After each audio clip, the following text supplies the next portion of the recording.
Hey everyone, Anarch here. So, this is another installment in the series that I'm calling Anarch Abridged, where I just sit down and talk to the camera about some topic that's on my mind, as opposed to those really long 2-hour video essays that I usually produce. And the topic of today's is going to be, what is the state? Or more appropriately, why the state is a tool of the enemy. So, if we're going to have this discussion, it's contingent on me to define what I mean by the state.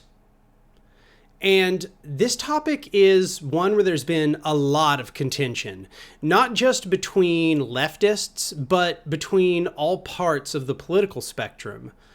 And part of that is that the state is so ingrained in not only the modern world, but the historical world, that it's hard for us to really define what its key characteristics are. It seems to correspond a lot with, modern society or the society that we tell in history books. And we're going to talk a little bit about why that is. So I'll just start by stating what my definition, or more broadly, the sort of definition that you're going to find in the anarchist literature. And that is that the state is the body which alienates the masses from the control over the civil functions of society.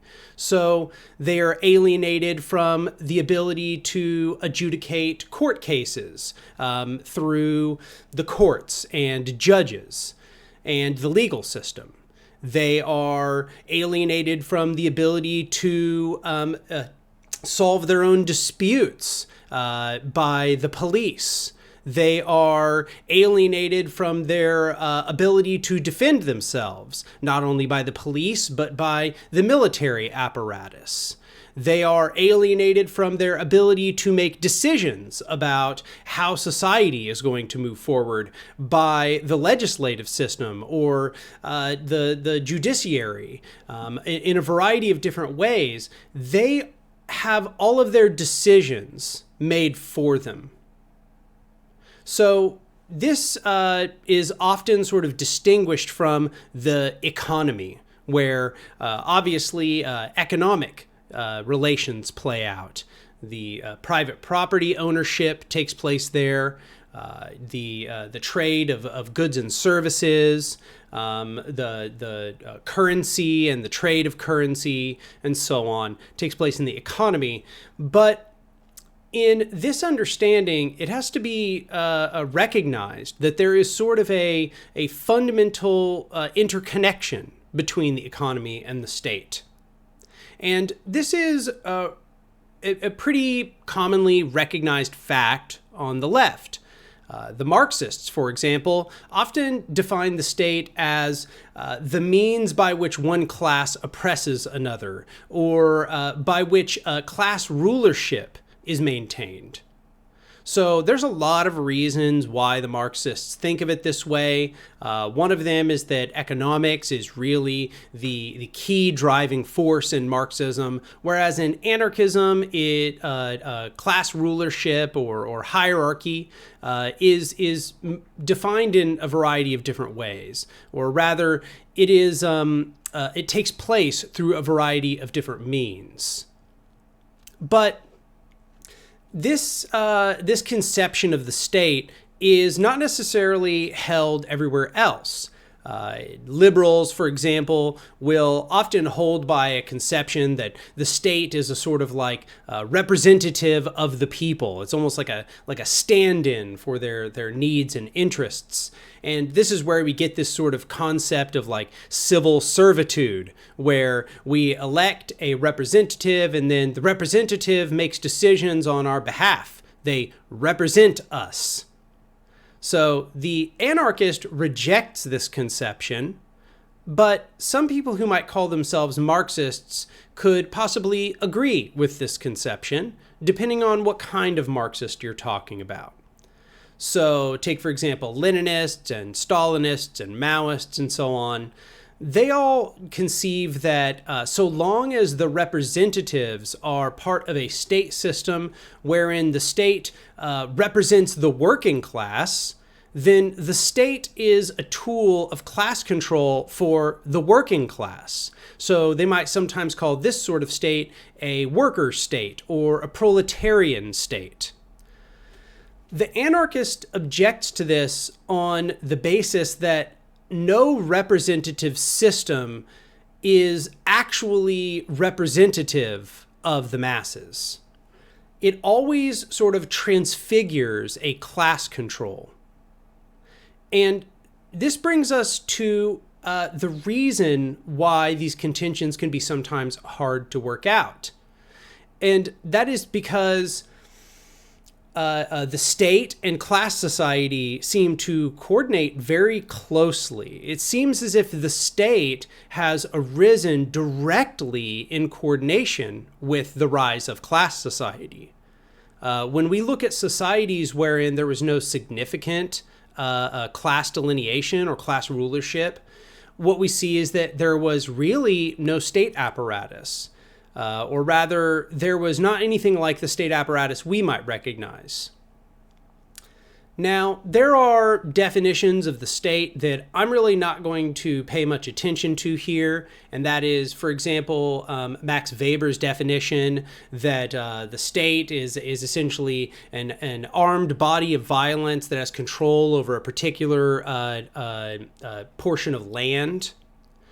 That is a component of what the state is in the anarchist analysis, but it falls very, very short of the anarchist analysis. So the anarchist analysis of the state is really a historical analysis. What is the state in a factual sense looking at history?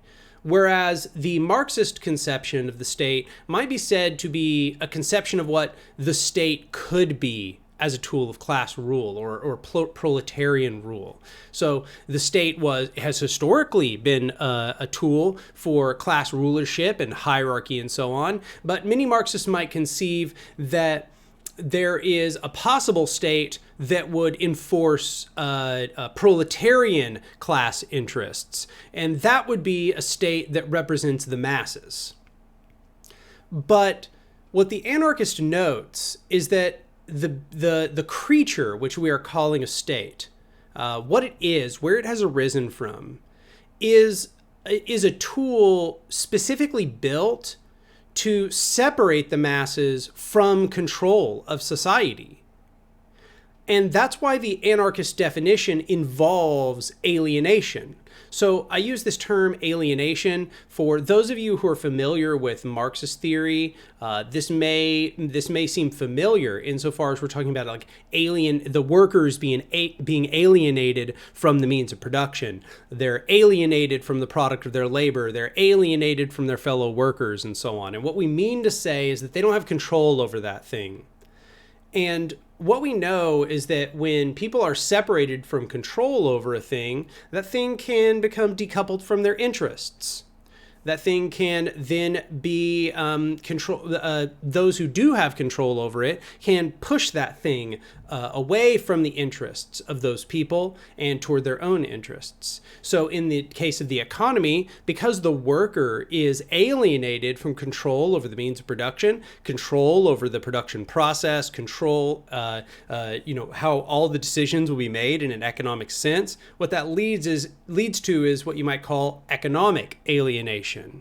So the worker not having control over those things, the people who do have control can take it in whatever direction they like. The people who do have control are the capitalist class, the bourgeoisie, the people who own the means of production.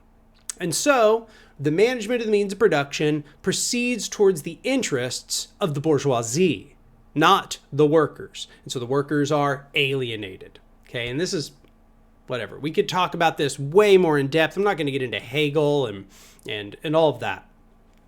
But this is purposely similar language being used in this definition of the state that I gave, which is the state is the body by which the people are alienated over control of the civil functions of society.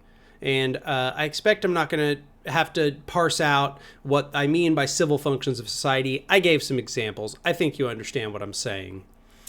But just in the same way as the workers are alienated from economic control in capitalism, the masses are alienated from civil control in the state. So the state is that body by which the masses are alienated. So in that capacity, the anarchist definitionally cannot support the state. And it might almost seem like we're playing like a word game here. Like, of course, if you define it that way, the state is bad, right? If you define it that way, then yeah, we're all, a bunch of us are anti-statist and so on. Well, two things to say about that. One, what the anarchist is doing is referring to the state as it is historically, what it actually is. Not in an ideal sense, that there could be some state in an ideal world where the workers could have control. That wouldn't be called a state in anarchist theory. If the masses have control over their society, the state has definitionally been abolished. Okay? We could talk a little bit, we're going to talk a little bit in a moment about what that would comprise for the people to have abolished the state and have control over their society and to no longer be alienated from control over the civil functions of society.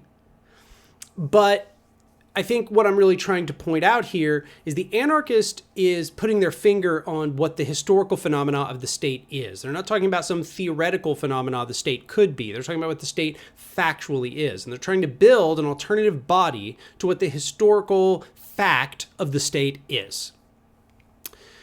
So here's the problem. Remember I said there were two things. Thing number two is that there are, in fact, a variety of quote-unquote Marxists, which I'm really not going to get off onto that, but like people who say they come from a Marxist tradition who do, in fact, think that it is okay to create a state that alienates the masses from control. Now, what do I mean by that? Well, what I'm talking about is representation.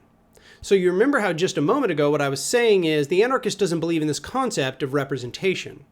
Well, this is because in the anarchist conception, a person doesn't have power unless they actually have power. It cannot be that they have power in a symbolic sense. It cannot be that they have power because someone else will go about carrying out their wishes.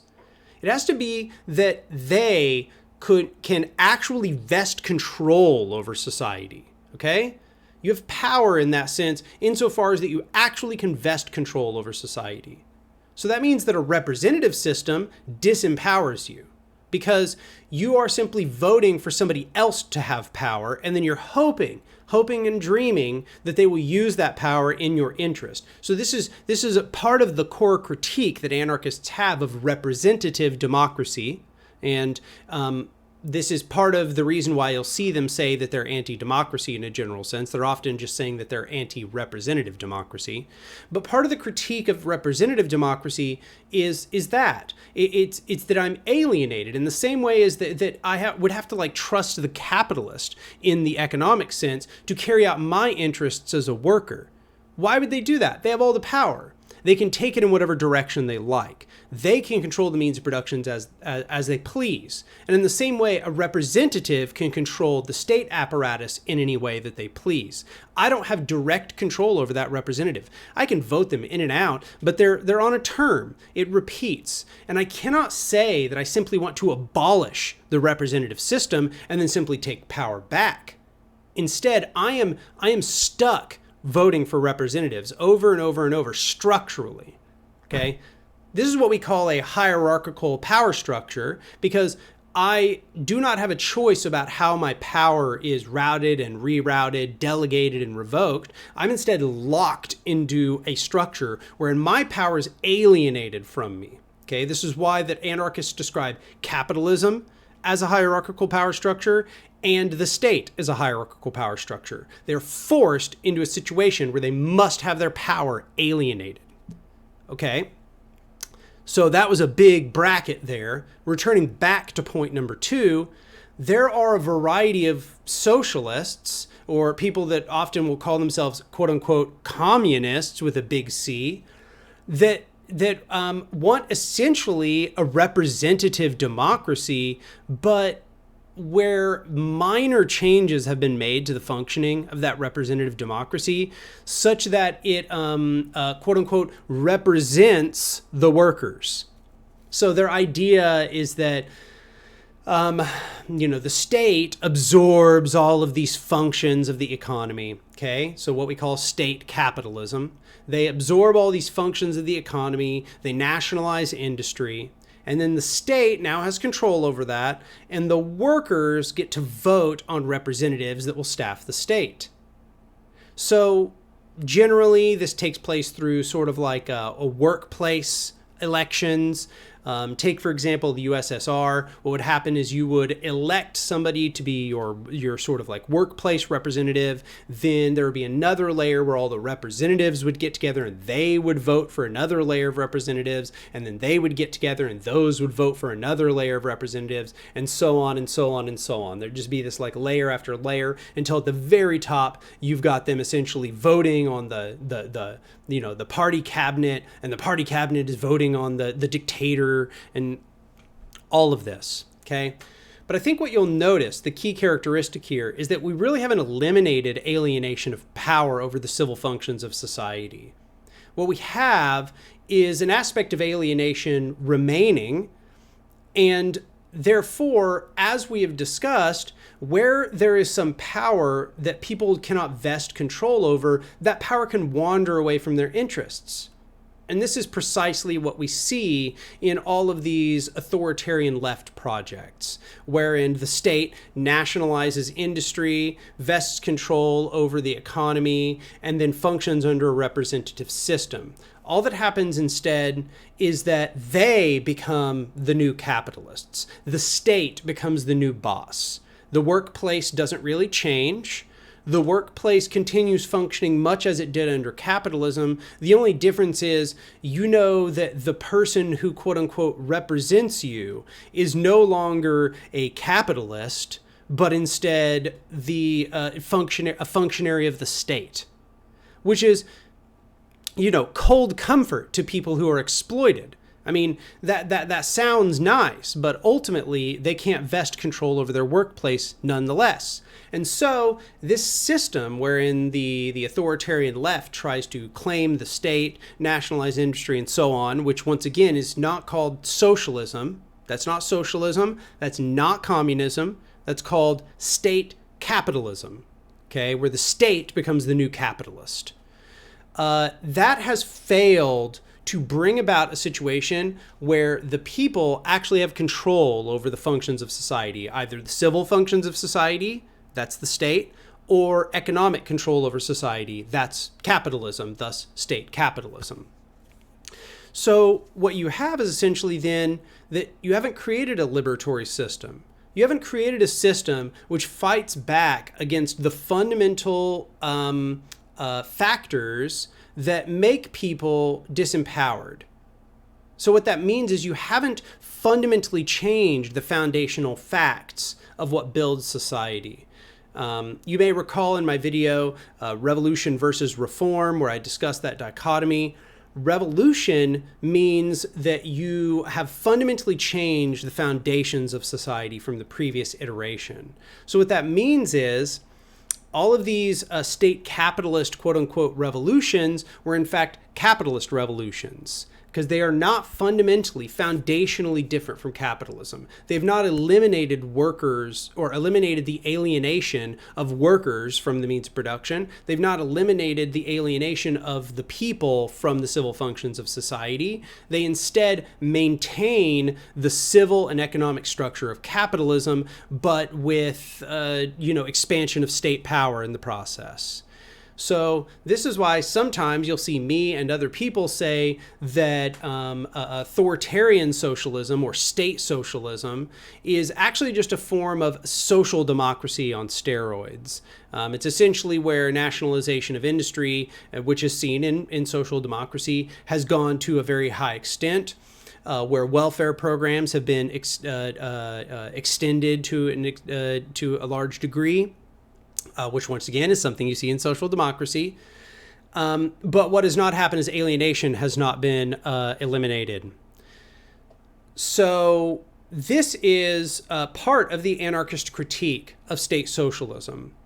And this is why it's often said that this is not socialism or not communism. Socialism, and you're going to get people all disagreeing on what this word socialism means, but I think you'll find the commonality in a general sense of what the word socialism means is that workers have control over the means of production. That they have, more than that, they have ownership and control over the means of production. So if the workers have not been given control over the means of production, it's not socialism. Therefore, given that workers do not have control over the means of production in these societies, it's not socialism. You can't call the USSR socialist. You can't call the Cuba socialist. You can't call North Korea socialist. You can't call China socialist because the workers do not have direct control over the means of production. They remain alienated from the means of production. And when the anarchist says that they are anti-statist, yet they then go about explaining to you a bunch of ways that they are maintaining the functions of civil society, that they're building out formal organization nonetheless, and people point at that and go, that's a state. The anarchist then says, no, that's not a state. We have eliminated alienation over the civil functions of society. We have put that control back into the hands of the people. And by eliminating that alienation, we have eliminated the definitional hierarchy of power which defined the state. So, this is kind of like a brief rundown of this sort of split between anarchists and state socialists. Now, what you might find, and this is going back to sort of the beginning of this conversation, is that, some Marxists might call this unalienated form of civil administration and economic control, they would still call it a state, because to them, once again, the state is just the tool by which one class oppresses another, because they would say, we are now oppressing the bourgeois. And so insofar as you've eliminated that alienation, that's not the key component. Now the proletarian is the class with control that is enforcing its will upon the bourgeoisie. And they would call, these structures that we've described states. Insofar as that's the case, personally, I just don't care. Just my personal opinion. You're going to find all kinds of opinions on this topic, but I don't care. If you call that a state, I think you're wrong. I think that historically it doesn't match anything that would be called a state. But if you want to call this liberatory vehicle a state, and when you say that you want to create a worker state, you're saying that you want to create this body of liberatory control that eliminates alienation over the civil functions of society and eliminates alienation of economic control, then I don't really care if you call that a state. That's not relevant to me. I think what I'm really trying to get at here is the fundamental power relations which define what anarchists are calling the state. I care whether those power relations remain or are abolished.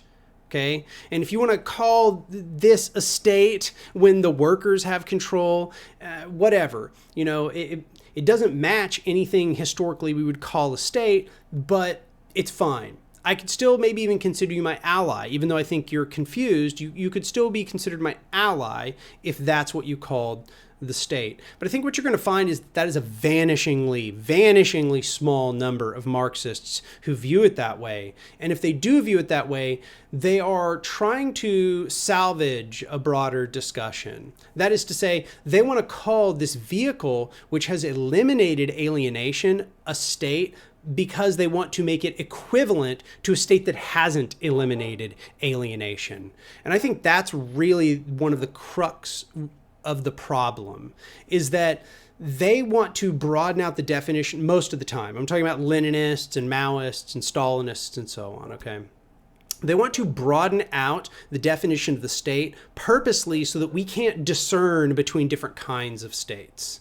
They want to make it to where oh, okay, you accept the state, well then my state is okay. And their state is essentially a representative state capitalist democracy. Okay? So when we lose the ability to discern what this body is of the state, and this body that actually really does function to maintain rulership and class interests, then they think that what that means is that, oh, well, there's no difference between your society, which has established liberatory horizontal control, and my society, which has a strict top-down dictatorship that enforces class state capitalist rulership over the masses. And I consider this highly deceptive. Anybody who is carrying forth in such a fashion has defamed themselves as unserious. And that's just broadly my opinion. If you want to know more about this topic, you can go watch my video series called The State is Counter-Revolutionary, where I lay this out even more depth. I explain how, in fact, these systems are precisely what I've described. If some of you are watching this and you think that I'm lying, or that this is quote-unquote like CIA propaganda on the USSR and China and so on, go watch the video series. I cite the sources directly. These are from people who are delegates of labor councils and so on. Okay, this is an uncontroversial fact. So, why is this even important? Well, it's important because this terminological distinction has served as a point of conflict between those that are in the liberatory struggle. And because this conflict has continued, it has allowed people who might call themselves like traditional Marxists, or Marxists that I would say Marxists who understand Marx, it has made them think that they are closer allies to Leninists and Stalinists and Maoists, who are, I would say, much closer allies to capitalists than they are to anarchists.